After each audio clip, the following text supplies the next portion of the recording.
Khalid and Reem were inseparable. Her grandfather was her whole world. Her favorite game, pulling his beard, and he would pull her pigtails.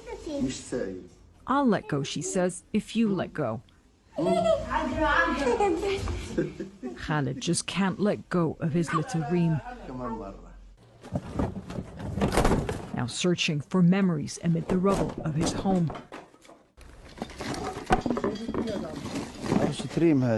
This was Reem's doll, he says.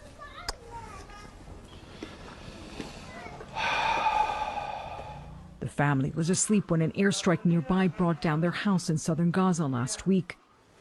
Khalid woke up screaming for his children and grandchildren, struggling to walk in the dark and through the wreckage to find them. I couldn't find anyone. They were buried underneath all this rubble, he says. My daughter Mesa was here. Her children, Reem and Tariq, were here in her arms. Mesa and her sister barely survived. After a few days in intensive care, they're now recovering at a relative's house. I felt something heavy on top of me. I started screaming, Mesa says.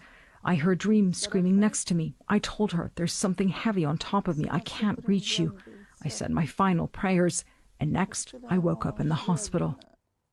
Mesa woke up to the news her 3- and 5-year-old children were gone, their lifeless bodies found together under the rubble. They slept next to each other that night. They slept early, she says. I told them to stay up a little longer, but they said they wanted to sleep. At the hospital, I was just numb, she says. I hugged them. I wanted to get as many hugs as I could. No matter how much I hugged them, I didn't get enough.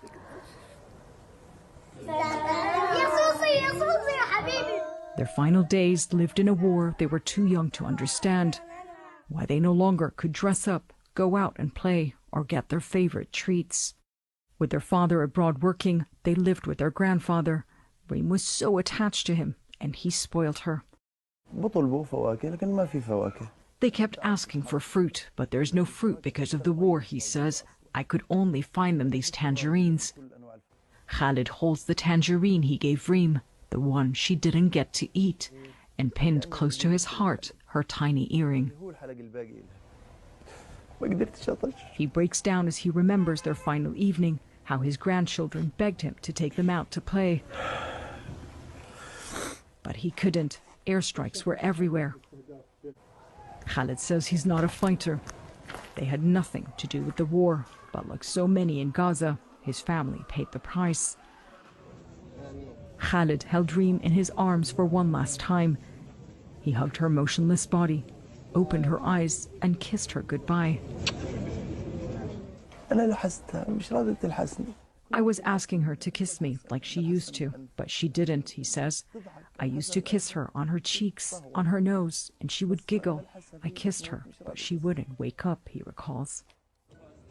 I held Tariq. I fixed his hair the way he liked it. I was wishing, hoping they were only sleeping, he says, but they weren't sleeping. They're gone. Gone a month before her 4th birthday, a birthday Reem shared with her grandfather. She was the soul of my soul, Khalid says. Jumana Karachi, CNN, London.